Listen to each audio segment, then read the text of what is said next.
What's good, y'all? I'm Jerry. About to check out 10 awkward moments when the table didn't break. This video is by Wrestling Flashback. Some of the most embarrassing moments that happens in a match is when you think an opponent's about to go through a table and the table obviously doesn't break at all, and they gotta redo the whole spot and try to do it over, or either readjust the spot and try to use the table at another time. So we about to hop into this video, man. We're on the road to 2K subscribers. Let's go. Things don't always go to plan in a match. The wrestlers can do as much as they can to ensure things go off without a hitch, but when it comes to inanimate objects, it's a different story. Especially when tables are involved. More often than not, they break just fine. Them Japanese tables very, very hard to break. But then there are those I am the table moments. I am the table. Where the furniture just doesn't give.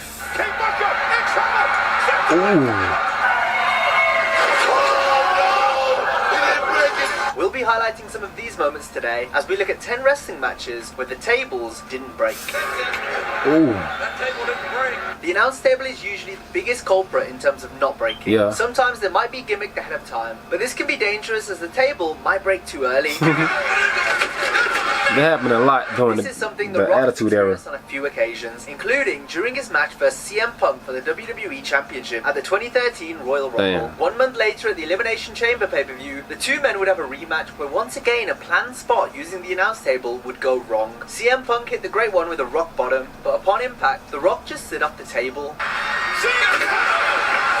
Damn. Rock could have lost the WWE title via count-out per the match stipulation, so this spot acted as a false finish. However, it would have been even more effective had the table broken as planned. Now we come to the announce table spot in The Rock's 1-hour Iron Man match with Triple H at Judgment Day 2000, which played out almost identically to the one in our previous example. The Brahma Bull also went into this match as a champion. Shawn Michaels was the special referee. Near the end of the match, on the announce table, The Rock counted a rock bottom into a pedigree, but unfortunately the table didn't break, and both wrestlers slid off it.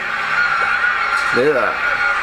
Good old days right there. Look at that crowd. It's a sold out arena. Allowing The Rock to pull the score back to make it 5-4. The match ended as Shawn The Michaels Undertaker is made his special guest return, referee. introducing us to his American Badass persona. This is when he came back Triple H as American DX. Badass. This then led to Shawn Michaels Doing that going for a match. DQ, declaring Triple H as the winner. The fans in the arena weren't best pleased with the result and proceeded to pelt the ring with garbage to close the show. A controversial finish and an unbreakable table also came into play when Christian battled Randy Orton for the World Heavyweight Championship at Money in the Bank 2011, where if Orton got disqualified, he would lose the title. The two men were on their way to having a very good match as they traded near falls. Randy Orton, I think, kicked him in the nuts to win so Chris can win the championship. Christian began to cower in the corner, only to spit right in Orton's face. That caused Randy to snap.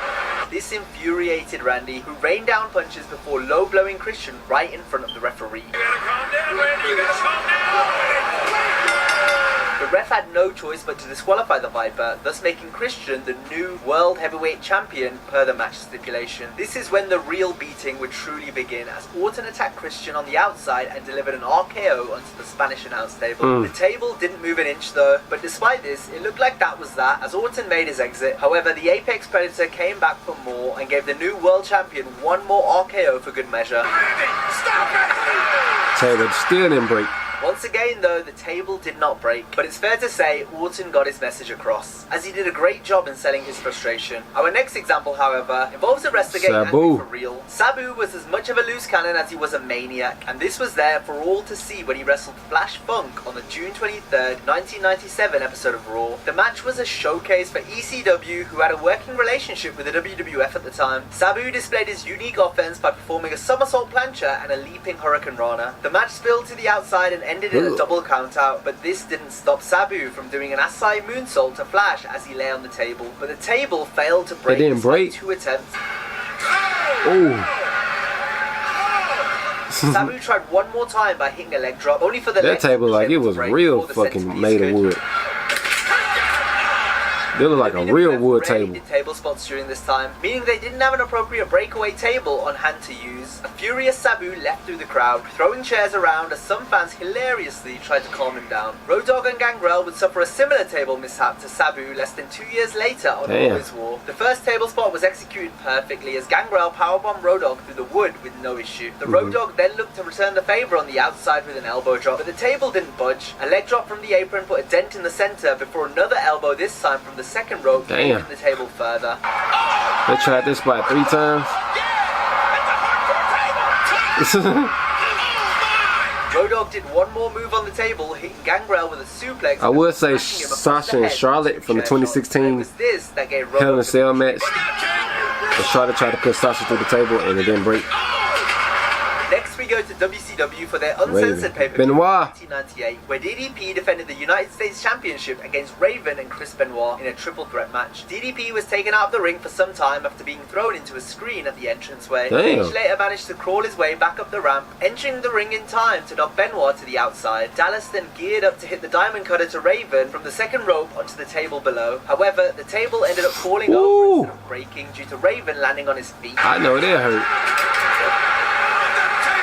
As it appeared, he didn't have enough distance to take a front bump due to how close the table was to the corner. Regardless, DDP made the cover and retained the title in what was a fun match. The first ever women's tag team tables match in the WWE took place at TLC 2010 and had the potential to be a decent match. I remember the setup to that match right there. Early on, Beth Phoenix would be thrown to the outside, but she landed awkwardly on her head. Natalia then performed a big crush on Layla back in the day. Layla was so fine to me. Natalia was outnumbered though, and this allowed the heels to take advantage by perching her on the top rope with a table set below. They intended to hit a double superplex, but Natalia fought back, pushing both Layla and McCool onto the table. It didn't break.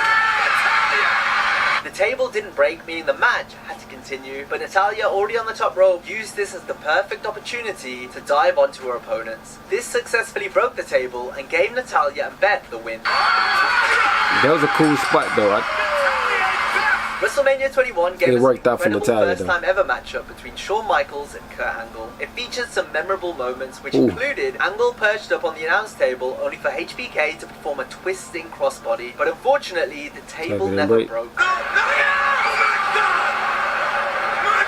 This was a slight dampener to an otherwise phenomenal match, as Kurt Angle picked up the win using an ankle lock which was sold to perfection by Michaels. The Payback 2015 pay-per-view was headlined by a fatal four-way for the WWE. It was like a mini Shield reunion. Roman Reigns hitting a big dive from the ring to everyone on the outside. That match was so good. I remember watching it united when Reigns, Rollins, and Ambrose live that year. Powerbomb to Randy Orton onto the English-speaking announce that night, really.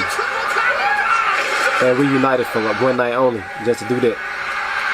And they kicked Seth's ass right after that. I remember that. Reigns and Ambrose went right back to attacking Rollins. Ambrose and Reigns then proceeded to hoist up Kane, who had interfered on Rollins' behalf. The Big Red Machine would be powerbombed onto Seth, who lay across the Spanish announce table. However, the table didn't collapse as planned. This resulted in one more time chance from the fans. Ambrose and Reigns obliged, as it was second time lucky when Kane and Rollins crashed through the table.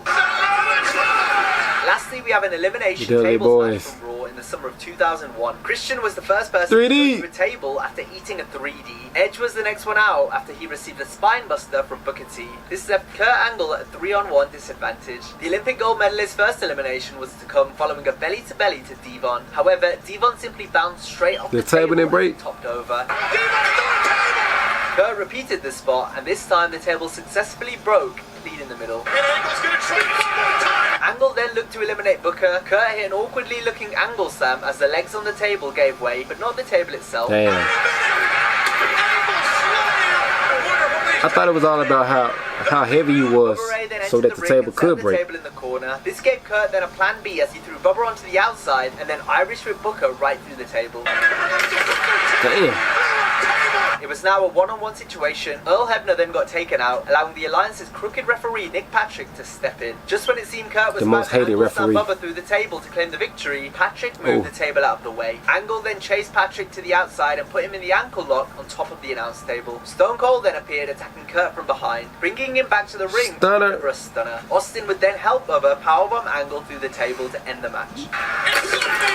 after which wrestlers from the WWF ran down as Austin retreated. And that brings us to the end of this video. As always, if you enjoyed it, be sure to give it a like and subscribe to the channel. Good video, this one, be sure to check out our similar video on 20 of the craziest ladder spots in WWE history. Have a great...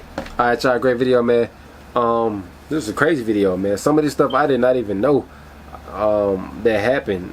This is a great video, by the way. Like I said, that last match, like, it was a good match. That 6-man tag team tornado table match, elimination style.